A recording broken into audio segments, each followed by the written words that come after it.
Balandi ya DMTV mbote na bino esengweza biso koyeba ke boza belo boza olanda biso na ngonga oyo DMTV chaîne YouTube na bino oyo ememelaka bino actualité ba analyse sur ba faits sociaux sur ba sujets d'actualité ndenge le cas na République démocratique du Congo. Actualité za dominée par affaire ya Ronsard Malonda ndenge ba anterenaki candidature na niveau ya CENI pe ezali na conséquence ya ko benga ba manifestation moko ya makasi oyo ezangite komema ba dégâts importants dans la République démocratique du Congo, beaucoup plus dans la capitale Kinshasa, autre de mon nombre qui quand même quelques morts, surtout dans la marche de Salema qui le 9 juillet 2020 avec UDPS parti au pouvoir ou appelé qui peuple à sortir dans la rue pour dire non à Ronsard Malonda.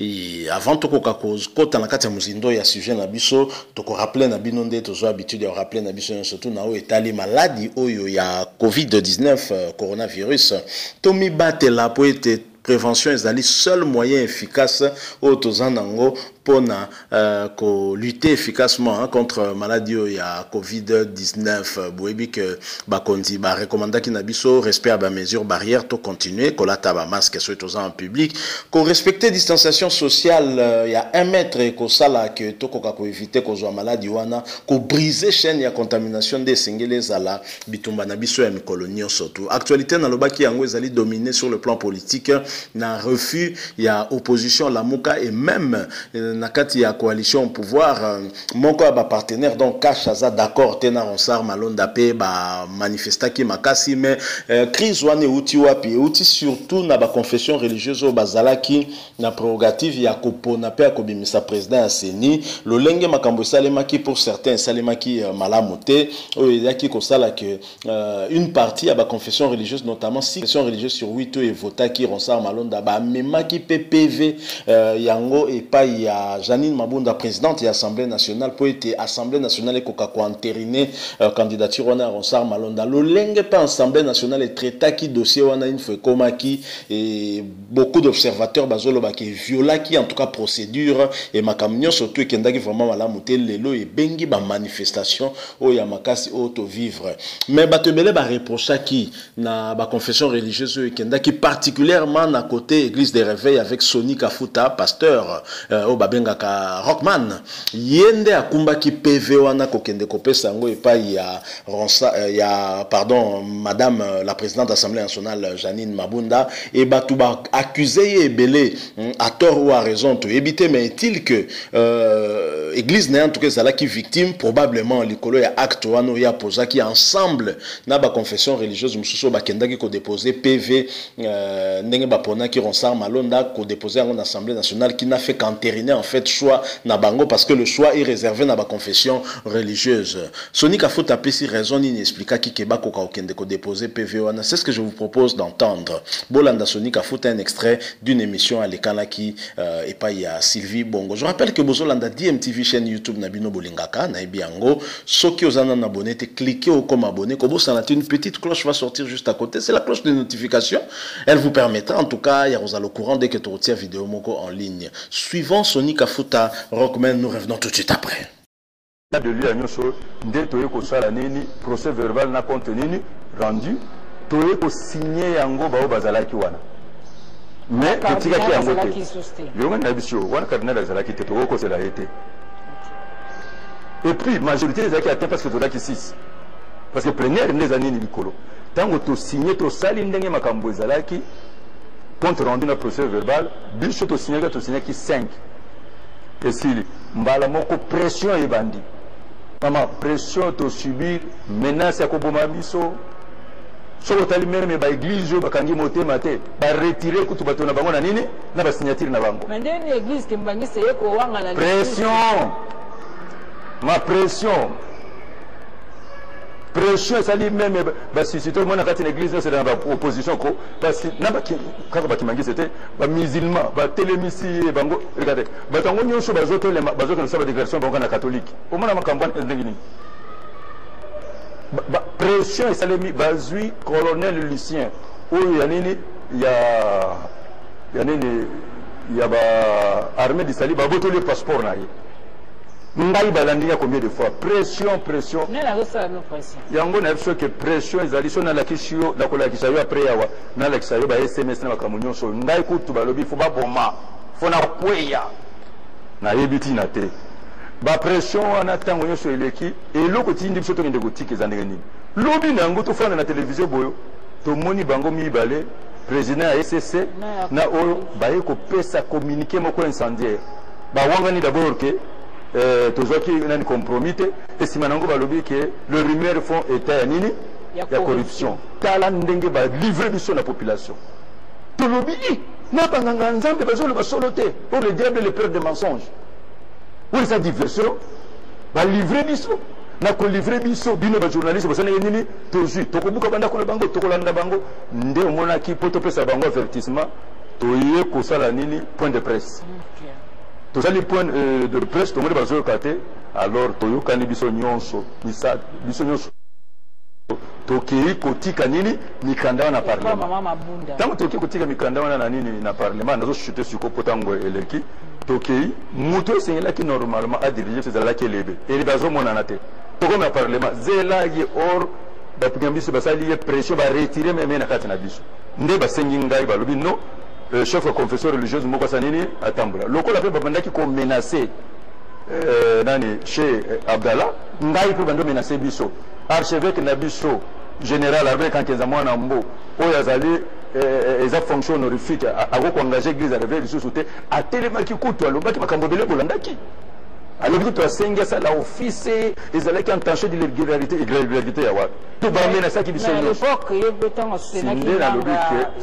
lobike tango makambo komi ndengi wana na zolo bela bino busolo tango komi ndengi wana ndepso to ke yito de ba singa siko bo lokolo la ndengi ezali awa yo kota ozwa ezama na kini te ezali te ezandengi wana te ezali parce que toboyaki kokotisa yokana biso yo so na lobi na biso obena l'église a réveil kotumula bato te yokana biso yo c'est na yokana biso mama yokana biso yo sinta na biso au moins l'église a réveil yokana biso yo l'église a réveil keba na bato baza na église a réveil okomona muyibi moko akala bandi moko akala yesu abongole nini motema mais ki botumula po satana kokotela ye net yo combien de dames na karaté wana ezali wana dépassé ça n'a rien à voir mais aux abana champion na karaté bato bayebi wana eza masolo ya lote combien de fois kolobate na lobike wana na kolobate aza makambo ya bibli nde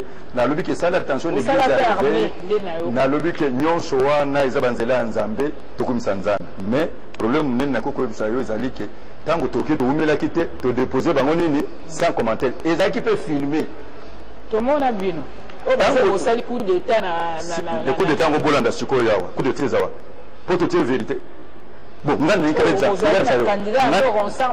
poche déjà na parce que biso na ndenge na lakisi bino bomoni ke ronda azalaki sikoyo sayo bayebisa biso soki makambo bango ozolobeza ya solo to pesa mwana mboka fayulu raison pardon Quel est le biso? Ba catholique ba biso so makambo bazolo beza solo. Po biso toza ba légaliste. Fayulu yo kusala nini? Non parce que na lobi parce qu'il y a des réclamer vérité des îles. Tout le basolo te bango bangi tout le basolo. Ah, comment ngate?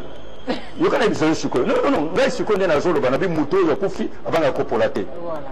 Osozo na malamu. Vérité ezali wanga na ebisaki bango na ba élection nyonso yesalemi. Eza na élection sana malamu lokola 2018 po bato nyonso bakanisa ki kawe ko salima metango ba pesi résultat au mona ki kimia na ebite soki mobulu ezalaki est-ce que nzamba bazo frapper bisoté na bino basali la nzamba na makambu ninge zo koma boye pasta nzamba le kana basali na ye lelo yo yokana ebisa yo nzamba za na biso tozolo basolo ngai ndenge nazali awa na zako na lobaki na bango ezali aka na seninda koki kopesa résultat selon la loi ya mibale ezali na cour constitution ndenge osala yango biso mpo na biso président Félix Tshisekedi aganyaki nini ba élection aza na mandat ya nini ya 5 ans 1 point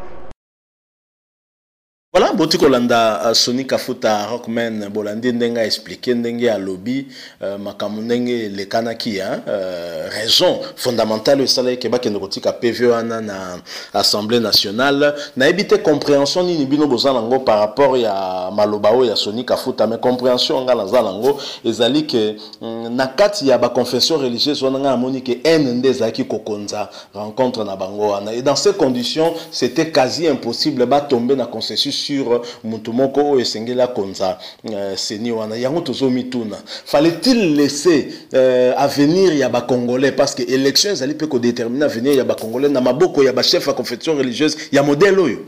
Oyo na bamaloba na bango baza ça sent la haine, ça sent Moutea Mabe, ça sent Likundu, ça sent Kanda. Yoka modèle azolobela baninga.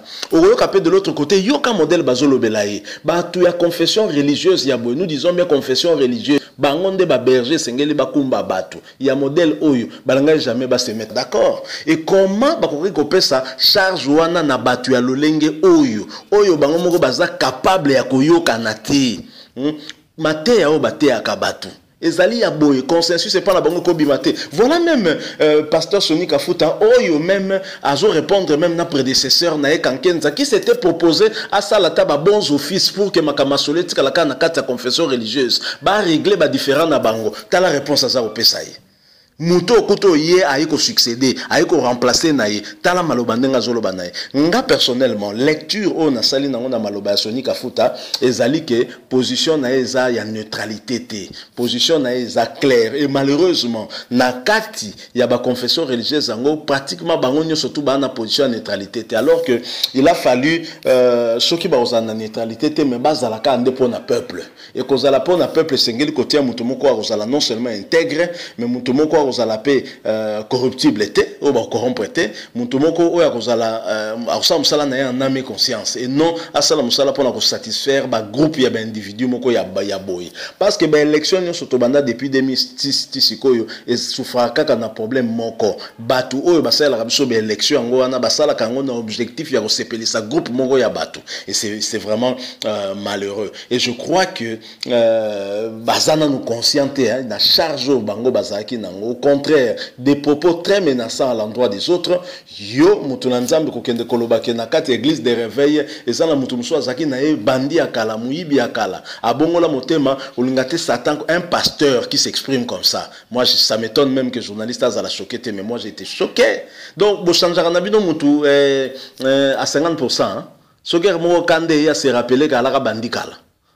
C'est pourquoi on a bateau basaka ba témoignage wana ke na liaki mutu boy na boma ki mutu quelqu'un qui avoue avoir tué quelqu'un et na témoignage vous obetele maboko nzamba bongoli to tika ba aventure voilà et l'autre on a qui to proposer bino par rapport à Sony Kafuta ndenge à lobby et nous sentons hein, que nakata confession religieuse on dirait concession aux aka passi c'est pourquoi peut-être le peuple est décidé à me prendre en charge à ça makamna na ndenge na parce que bao baza ba berger faut ba kumba peuple o aza brebis bango ba leader wana tala modèle bango bazali qu'on se comporter et zali vraiment mawa donner raison à qui donner tort à qui on constate seulement que bao ba serenisa ki wana za ba berger bangonde baza ba kondi mais modèle baskumbeli masolo ça laisse à désirer. Nous sentons qu'il y a du subjectif là-dedans, bas sentiment ezali aussi bien à côté à Sony Kafuta que à côté à cardinal Fridolin Ambongo Oyo na abbé Donatien Solo bazap exemple de tout reproché parce que le lengo bango ba travailler ça qui pendant na sens il y a retrouver solution na problème où ça retungisa peuple était malheureusement mutu amtalanga ka tirer dra na côté naie et c'est vraiment malheureux. Et donc ce Tolandi bien, Sony Kafuta baké ko déposer PV na Assemblée nationale par défi. Mais alors bien clairement, bango bakei pourtant bafandi batala boye, ba protestant na ba catholique, ba leki na TV, ba sali communiquer, ba lobi boye biso tozu to pesi bango premier avertissement. Total boye ba yo kite aller après aller, to yokani tozu biloko to kyotika ngwe pa mabunda. Donc défi. Sikoyo na tangu Sony Kafuta na bato misusu wana ba confesseur religieuse ba décider ba kende pa ya mabunda intérêt peuple ala ki wapi batala ki peuple wapi bango batali makambo défi atokomi na défi na groupe wana to sas ko makambo nanko to sa makambo na kanza nanko Donc, bake ko déposer PV nanko. Conséquence ezali peuple abandi ko tomboka zo kita na balabala pour ne loko bango basali. Il faut un minimum de sens et responsabilité pour na kosala makambo ko se dépasser, dépassement personnel, peut ko tala intérêt à batu nyonso tout. Maloba o ya lobi za maloba bete la maboko. Moi je suis désolé, c'est la lecture que je fais et choqué ngai. Et choquenga parce que comment Yoko Lobake, Bouyoko Kende ko déposer, j'aurais préféré l'entendre dire que Toke ko déposer en Okuna parce que procédure estenga ki Tokende, bon il fallait ka Tokende. Et non Kolobake, totali boy, bango basali boy. To pesi premier effectivement ba yoka te dobi bon, siko borumona, Tokei. Après soi-disant ba menace et lorsqu'il dit qu'on a menacé tel, on a même menacé de mort batuboy, sans citer bato ba menacaki de mort. C'est quand même grave. Il y a un procureur dans le tribunal après il y a cour d'appel, il y a Kinshasa Matete, Kunande Jeza Kitoko. Bablo beaucoup se saisir dans quelqu'un qui dit qu'ils auraient été objet de menaces, tout ça, menaces même de mort. Beaucoup l'andelango tetoyeba, il y a aussi tété bateau ba menacé. Est-ce que wana pe zalika maloba où est la vérité, où est la part de la vérité na nyonso wana et basali na nzambe nde ba lo bablo raboy. Menacé de mort par un autre musali na nzambe. Ah, mais ce que Bisoto pense nini, to kansanini, ah RDC. C'est dur, il faut comprendre parfois tout ça rappelle na émotion parce que ça makambo ya mboka et makambo ya mboka isengeli parfois hein, ça nous emporte aussi ça fait très mal. Ça fait très mal ba makambo to za ko yoka o to zali pe komona et ça là vraiment pas si mingi. Mais to comme na suka parce que eloko nyosto za ne bandeli pe na suka yango a pe kaka photo comme na suka mais tu promettre que revenir sur une zamba bateli bisonio surtout bien sûr tu vas que coroner ya lobi beta msumu kilango et que suka sur une zamba décider mais tu as un espoir que tu écoutes en soit dans un autre sujet où tu peux échanger bien entendu nabino. Si vous avez aimé laissez-nous un like sur vous CPLI peut-être tant utiliser et ça problème vous pouvez toujours nous le faire remarquer tous abato to lukaka to bongisa mais il y a motu ezali que vous s'abonner na chaîne nabino DMTV vous cliquez peu juste à côté hein na cloche notification ezali wana pembeni bande kotomi bate la coronavirus ezali to ba ko respecter ba mesures barrières ndenge ba continue biso ba pesi biso pour prévention ezali seul moyen efficace to nango oyo biso tout wana consensus biso tout on dimango. Merci beaucoup. DMTV vous dit au revoir. Fashion balls. Fashion balls. Fashion balls. Fashion Balls. Pour vos bombers sans paille, passez commande chez Fashion Balls. Bombers. Bombers. Bombers. At Fashion Balls. Bombers. Bombers. Bombers. At Fashion Balls. Pour commander chez Fashion Balls, veuillez contacter le numéro suivant. Plus 243 82 175 31 57. Je répète, plus 243 82 175 31 57.